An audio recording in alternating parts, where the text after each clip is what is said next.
একদিন সন্ধ্যাবেলায় প্রিয়া বাথরুমে স্নান করছিল এবং তার সৎ ছেলে সবুজ তাকে লুকিয়ে লুকিয়ে দেখছিল। বাথরুমের দরজা পুরানো হওয়ার কারণে কিছুটা পচে গিয়েছিল, যার ফলে সবুজ সেই কাঠ খুঁড়ে খুঁড়ে একটি ছিদ্র তৈরি করে দেয়, আর সেই ছিদ্র দিয়ে সে প্রতিদিন তার মাকে স্নান করতে দেখত। এভাবেই কয়েক মাস কেটে যায় এবং প্রিয়ার এই বিষয়ে কোনো খবর ছিল না যে তার নিজের ছেলেই তাকে চুরি করে দেখছে। প্রিয়া দেখতে খুব সুন্দর এবং আকর্ষণীয় মেয়ে ছিল। তার শরীর ছিল খুব ভালো, যা তাকে আকর্ষণ করার জন্য যথেষ্ট ছিল। যেখানে তার ছেলে তাকে নগ্ন অবস্থায় স্নান করতে দেখে আরও বেশি অস্থির ও তৃষ্ণার্ত হয়ে উঠেছিল। সবুজ মনে মনে পরিকল্পনা করতে শুরু করেছিল যে কোনোভাবে তার নিজের মায়ের সাথে একবার সবকিছু করতে পারলে মনে খুব শান্তি মিলবে। কিন্তু প্রিয়া সম্পর্কে তার সৎ মা ছিল। তার বাবা এখন এই দুনিয়ায় ছিলেন না, কোনো বাড়ি দুর্ঘটনায় তার মৃত্যু হয়েছিল, তাই সে সরাসরি তার সাথে কিছু বলতে পারত না। তার ভয় ছিল যে যদি সে তার নিজের মাকে কিছু বলে তাহলে সে তার ওপর রাগ করতে পারে, অথবা তার দাদাকে সব বলতে পারে, যার ফলে তার সম্মান ধূলিসাৎ হয়ে যাবে এবং দাদা তাকে বকবে তা আলাদা। আর কে জানে তার বাবা তার সম্পর্কে কি ভাববেন। এখন সবুজ এই বিষয়ে অনেক ভাবতে শুরু করেছিল, কিন্তু সে জানত না যে তার সৎ মাও একই জিনিস চাইছিল। তারপর একদিন খুব বৃষ্টি হচ্ছিল। যখন প্রিয়া কাপড় ছাড়তে ছাদে গেল, তখন সবুজ তাকে তার কোলে তুলে নিল এবং তার ভালো বন্ধুরা, স্বাগত আপনাদের আমাদের আজকের গল্পে।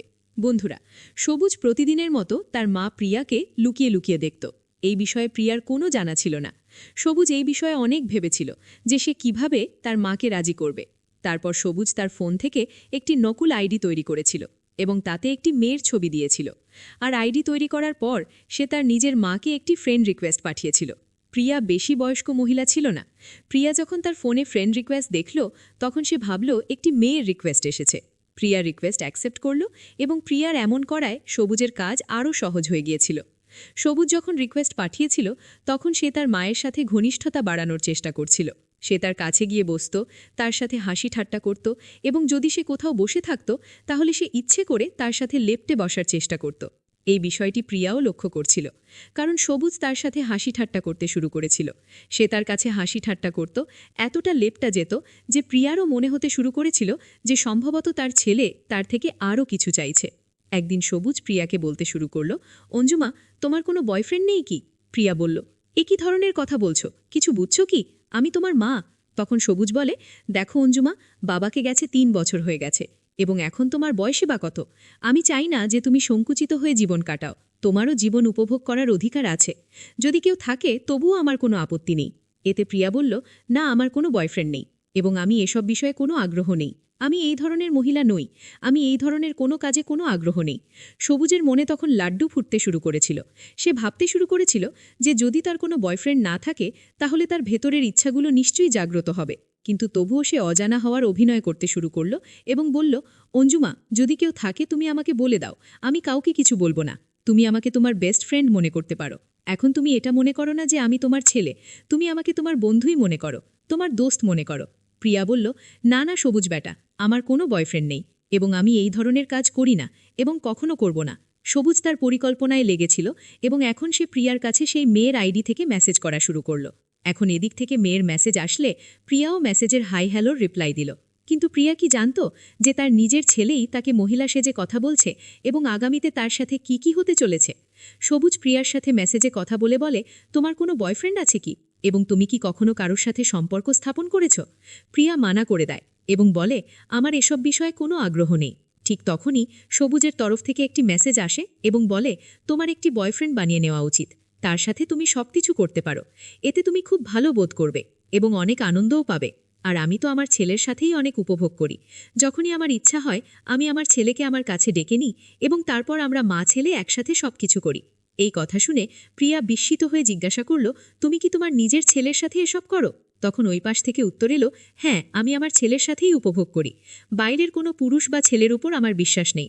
কে জানে কখন কে প্রতারক হিসাবে বেরিয়ে আসবে। তাই আমি আমার নিজের ছেলেকেই বয়ফ্রেন্ড বানিয়েছি এবং তার সাথে অনেক উপভোগ করি। আমরা মা ছেলে যখনই ইচ্ছা করি একে অপরের সাথে উপভোগ করি এবং আমাদের জীবন এইভাবেই কাটাচ্ছি। বন্ধুরা, এখন প্রিয়ার মনেও এই ধরনের চিন্তা আসতে শুরু করেছিল। সেও ভাবতে শুরু করেছিল, যদি সেই মহিলা তার ছেলের সাথে এসব করতে পারে তাহলে আমিও কেন আমার ছেলের সাথে এই ধরনের সম্পর্ক গড়ে তুলে দেখি না? যাই হোক, সে তো আমার সৎ ছেলে। কিন্তু নিজের ছেলেকে এটা বলার সাহস তার ছিল না। তাই এখন প্রিয়াও তার ছেলের সাথে কিছুটা আলাদা ধরনের আচরণ করতে শুরু করেছিল, এবং তার পরিবর্তিত আচরণ দেখে সবুজের মনেও লাড্ডু ফুটছিল। সে বুঝে গিয়েছিল যে আমার কথার তার ওপর প্রভাব পড়েছে। প্রিয়াও এখন সবুজের কাছে এসে তাকে বলতো, জানাতো, তার সাথে ভালো ভালো কথাও বলতো, হাসি খুশিও শুরু করেছিল। এমনকি দুজনেই বেশ আটকে আটকে একে অপরের সাথে কথা বলতে শুরু করেছিল। প্রিয়ার মনে অনেক কিছু চলছিল।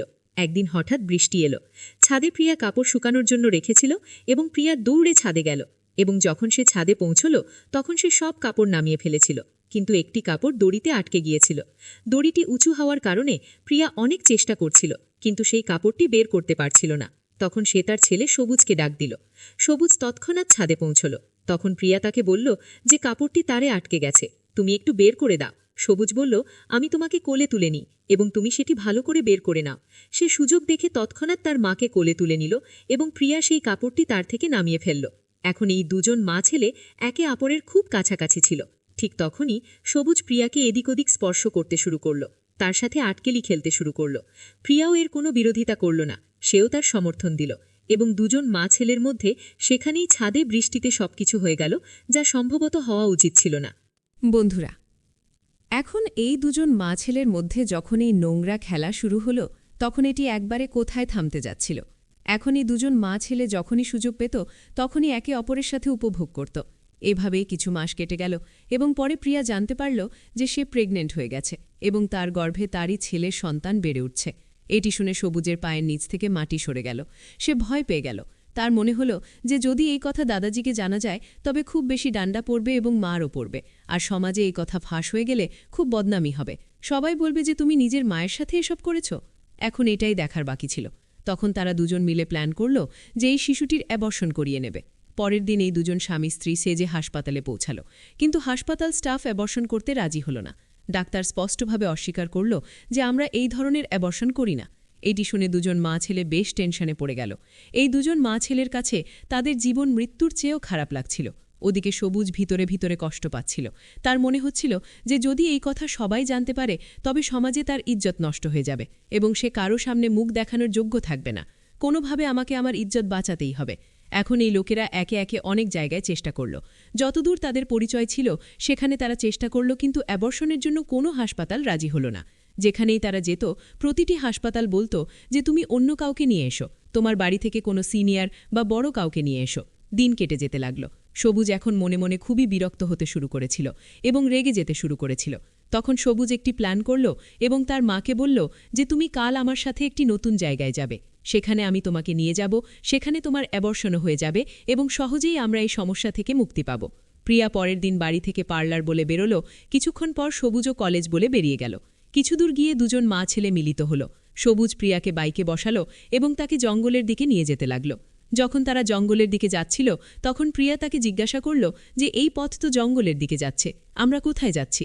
তখন সবুজ বলল, চিন্তা করো না, যে হাসপাতালটি আছে তা একটু ছোট এবং এই জঙ্গল পার করলেই সামনে একটি হাসপাতাল আসবে, সেখানেই আমি তোমার অ্যাবর্শন করিয়ে দেব এবং সেখানেই আমাদের এই সমস্যার মূলও শেষ হয়ে যাবে।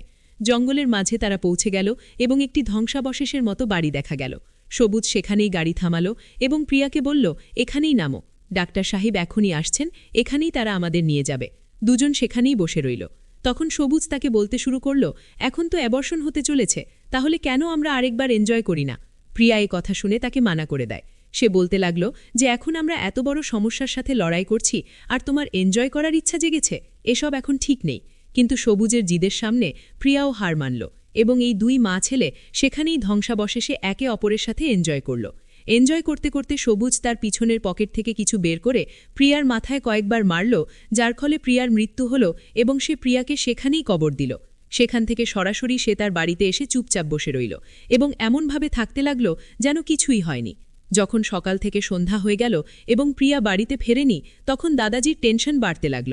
তিনি জিজ্ঞাসা করতে লাগলেন, সবুজ তুমি কি প্রিয়াকে দেখেছ? প্রিয়া এখনও কেন ফেরেনি? একটু খোঁজ করো। তারপর সব জায়গায় প্রিয়াকে খোঁজা হলো, কিন্তু সে কোথাও পাওয়া গেল না।